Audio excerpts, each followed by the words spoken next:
My name is Amy Snyder, and I'm 27 years old. I reside with my father and mother. Our family has always stuck together as a trio since my early years growing up. I've always admired my dad. He's the epitome of hard work, running his own bustling business. Though his schedule keeps him away from home most of the time, whenever he finds a moment, he dedicates it to me. On his off days, he prioritizes spending time with me, proving himself to be an exceptional father. My mom, however, paints a different picture. As far back as I can recall, she has never been employed. While she tends to household matters, she's never lent support to my dad's business or pursued a career outside our home. Despite our comfortable lifestyle, with my mom often seen socializing and attending events, her lack of involvement in my life has left me feeling somewhat neglected. There were moments of profound loneliness, but my dad's unwavering presence always filled that void.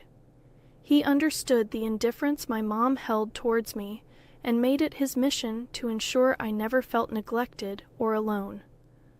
As I grew older, my mother's tendency to break promises became apparent, while my dad's commitments were steadfast. My mother's casual approach to promises left me disillusioned. I learned not to hold her pledges in high regard. Conversely, my dad's reliability and trustworthiness garnered my admiration. I even entertained thoughts of joining his company after graduating from university. Being the only child, I saw it as a way to honor my father's legacy and continue his work. Upon reaching my 20s, my father began imparting invaluable wisdom during our outings for drinks. Meanwhile, my mother's involvement in my life remained superficial. The only time she interjected was during my sophomore year of college when I expressed my desire to join my father's company. "Dad, I want to work at your company after graduation. I'm already preparing for it. I want to follow in your footsteps someday," I announced eagerly. "Amy, are you sure about that? A girl doesn't need to pursue such endeavors," my mother intervened, her words dripping with traditional expectations. "Why not? I want to work hard like Dad," I insisted. "A woman should find a good man and let her husband provide for her," she countered, echoing typical sentiments. Disheartened by her lack of understanding, I chose not to engage further. I refused to live a life tethered to someone else's ambitions, mirroring my mother's existence. I had always aspired to become an independent woman, determined to navigate through my college years on my own terms. After that pivotal moment, I dedicated myself to diligent study, paving the path to join my father's company immediately after graduation. Though my mother remained unconvinced, it seemed she eventually resigned herself to my decision. "If you choose to live this way, so be it. But remember, you'll bear the consequences of not heeding your mother's advice," she remarked resignedly. "If you're willing to accept that, then do as you please." So I followed her directive by stepping into my father's company, inadvertently widening the chasm between my mother and me. Conversely, my bond with my father deepened as we spent more time together. Reflecting on it now, I realized my mother wasn't pleased with the turn of events. Upon joining my father's company, he invested considerable effort in my training, which, unbeknownst to me, was driven by his declining health. It took him nearly half a year to acquaint me with the intricacies of the job before he collapsed at our workplace, swiftly whisked away to the hospital. Over the next 5 years, he valiantly battled his illness. "Amy, how's the company faring without your dad?" my mother inquired, her concern veiled by skepticism. "It's challenging, but everyone's rallying behind me. Dad entrusted me with everything I need," I replied confidently. "Well, as long as that's the case, just ensure you don't leave the company to ruin as the second generation," she cautioned, her words tinged with apprehension. "You lack any genuine interest or affection for the company. You're merely preoccupied with others' perceptions," I retorted, disheartened by her lack of faith. During my father's illness, our disagreements were frequent. Despite his weakening state, he made sporadic visits to the company, emphasizing its significance. These employees and this company are invaluable treasures to me, but I must relinquish my hold on them, he confessed, his voice laced with emotion. Amy, I've witnessed your dedication over the years. I trust you to safeguard this place and everyone here. I don't know if I can emulate you, Dad, but I'll strive to uphold your legacy, I pledged solemnly. From that day forth, the mantle of leadership was bestowed upon me. With my father mostly confined to the hospital, my days were consumed with the company's affairs, leaving little time for homecomings. I prioritized visiting him regularly, carving out time amidst my busy schedule. My mother, on the other hand, fulfilled only the basic duties, such as delivering changes of clothes to him.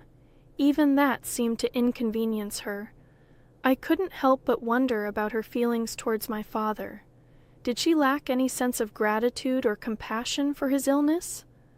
The thought left me feeling sorry for him, recalling the sacrifices he made for me during my childhood, a time when my mother's affection remained elusive. Despite my exhaustion, I made a concerted effort to visit him as often as possible, a routine that persisted for about a year until he peacefully passed away in his sleep. Amidst the whirlwind of tasks that followed, I barely had a moment to grieve. My mother, oblivious to my emotional turmoil, expected me to handle everything from funeral arrangements to hospital paperwork. Realistically, I knew I couldn't rely on my mother, who had never ventured beyond the confines of our home. So, I silently assumed responsibility for the myriad tasks. The day after the funeral, my mother broached the subject. Amy, now that the funeral is over, you've settled down, haven't you? She inquired. With a heavy heart, I accepted the reality of the situation. Please leave this house. I've just inherited 200 million yen, so I have no use for you anymore. Thank you, she declared, as though it were a mere formality. Her words stung, but I had anticipated them. Further discussion seemed futile. Did she truly believe that wealth could replace familial bonds and absolve her of responsibility? With a multitude of questions swirling in my mind, I made the decision to depart the next day. I arranged for the sale of all belongings associated with me, leaving my mother utterly surprised at the speed of my departure. I had meticulously planned my departure, but I harbored a secret from my mother. Despite her claim of inheriting 200 million yen, my father had entrusted all financial matters to me, designating me as the sole inheritor. Not a single yen remained for my mother, a decision my father adamantly made while he was still in good health. Your mother lacks the understanding of money management or prudent spending. I want you to provide her with monthly household expenses, he instructed me. If she receives a lump sum, she's likely to squander it immediately. If she protests, refuse to give her a penny. Though my father's last words were spoken in jest, he handed me an SD card containing a video message addressed to my mother. While I never envisioned showing it to her, recent events suggested its necessity might arise sooner than later. After my departure, I anticipated my mother would reach out to me, but her summons came sooner than expected. Come home immediately, she demanded over the phone. I'm working, Mom. What's the matter? I replied, feeling a pang of annoyance. I just need to talk to you. Please come quickly, she insisted. With a sigh, I reluctantly headed back to our family home, clutching the SD card in my hand. As soon as my mother laid eyes on me, she launched into accusations. You absconded with all of your father's inheritance, didn't you? I knew something was amiss when you left so abruptly. Hand over your father's inheritance to me now, she demanded, her greed palpable. How selfish can you be? You can't even fulfill your duties as a mother, I retorted, my frustration simmering in response. I silently extended the SD card to her. Confused, she inspected it. What's this? She queried. I suppose you don't even know how to watch this, I remarked, masking my disappointment. I retrieved my laptop, inserted the SD card, and played the video on the screen. My father appeared as vibrant as I remembered him. I couldn't help but wonder how my mother would react to this video letter. Silently, I exited the room, leaving her to watch it alone. I had never witnessed my mother defy my father before, but now, in the wake of his passing, would his words resonate with her? Upon returning to the room, I found my mother in tears, her emotions laid bare. I was taken aback. My mother shedding tears over a video of my late father? I was intrigued by the contents of the video letter he had left for her, but hesitated to watch it myself. Consequently, I remained clueless about the cause of her tears. "Mom, are you okay?" I inquired, concerned, lacing my voice. "Yes, I'll be fine for now. I understand. I'll adhere to your father's wishes and entrust everything to you from now on. Please go home for today. Call me once you've had time to gather yourself," she replied, her tone subdued. Sensing her desire for privacy, I left promptly, pondering over how my father had managed to silence my mother. Questions swirled in my mind as I made my way home. Nearly a month passed without any communication from my mother, prompting concern to gnaw at me. During my lunch break, I decided to pay a visit to my parents' house, hoping to check on her. However, she wasn't home. That evening, I returned once more, relieved to find the lights on. "Sorry for dropping in unexpectedly. I came by this afternoon, but you weren't home, so I grew concerned," I explained upon seeing her. "I'm sorry. I was out for my part-time job during the day," my mother explained. "A part-time job?" I echoed incredulously. My understanding of my mother painted her as someone vehemently opposed to work. How had it come to this? "Didn't you watch that video?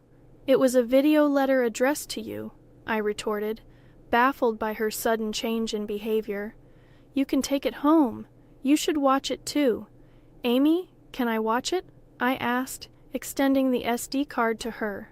"Very well," she acquiesced, passing it back to me. Feeling a twinge of apprehension, I returned to the office and settled at my father's desk. With a deep breath, I played the video. "Honey, if you're watching this, it means you've not been able to communicate with Amy. First of all, thank you so much for helping me raise Amy until now. Without you, I don't think I could have managed the company while bringing up Amy." My father's voice resonated through the room as his words continued. A sense of unease crept over me. Then he uttered something unexpected, something that shook me to my core.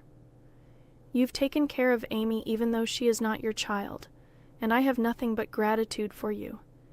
You've stood by my side for so many years. Certainly, here is the text formatted with punctuation and split into shorter paragraphs. But as a result, you've given up on your dreams and have reached your age without earning your own living. For that, I take responsibility because I have allowed you to live a life of luxury. I'm sure you'll be in trouble when I'm gone." "I'm not my mother's child," I blurted out, the realization hitting me like a ton of bricks. But then it clicked. Despite the lack of overt affection, she had cared for me every day, doing the bare minimum for a child who wasn't her own. Who was this person? "I didn't register a marriage because you told me you felt bad for your sister, so I ended up supporting your living and didn't do anything else. I'm sorry, but once I'm gone, I worry about the rest of your life. There's no one to support you and act, taking your life away." I sat in disbelief as my father spoke, his words flowing with unexpected clarity. It was all news to me, his concerns, his regrets, his hopes for our future.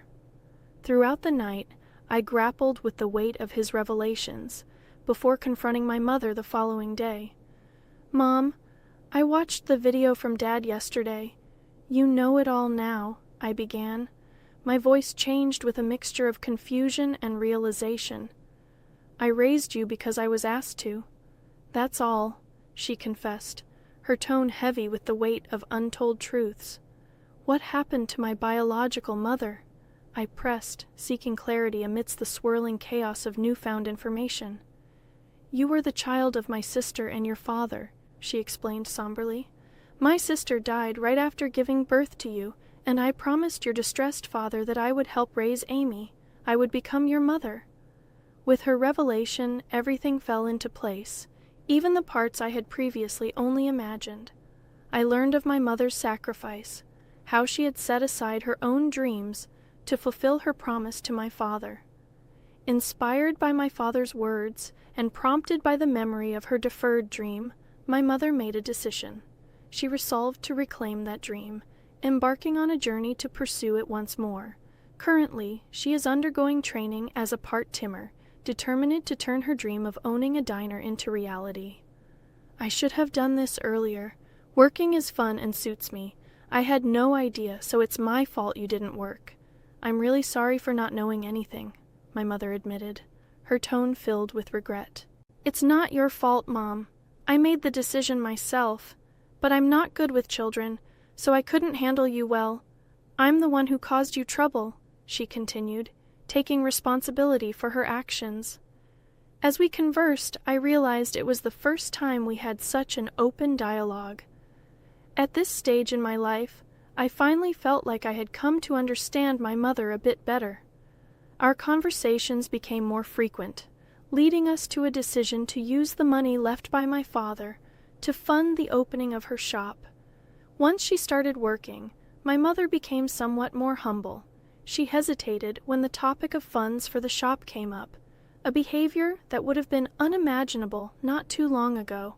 While maintaining my regular job, I also assisted with the opening of her diner, bringing me into frequent contact with my mother, fostering a newfound relationship between us. Regarding living expenses, she insisted on managing them with her own income, refusing to accept help from my father's inheritance. "Promise me you'll tell me if you're struggling. After all, Dad trusted me to take care of you," I urged her. "I'll be fine living on my own. It doesn't cost that much. But in terms of my diner's expenses..." She trailed off, her determination evident. "I'll be relying on you, of course. I'm looking forward to it, too." "So, do your best," my mother encouraged, her eyes filled with hope and anticipation. After many years, we finally became a real family, and now we are living harmoniously. She isn't my birth mother, and perhaps it was just the right time for me to learn this truth. "Your diner is finally going to open tomorrow.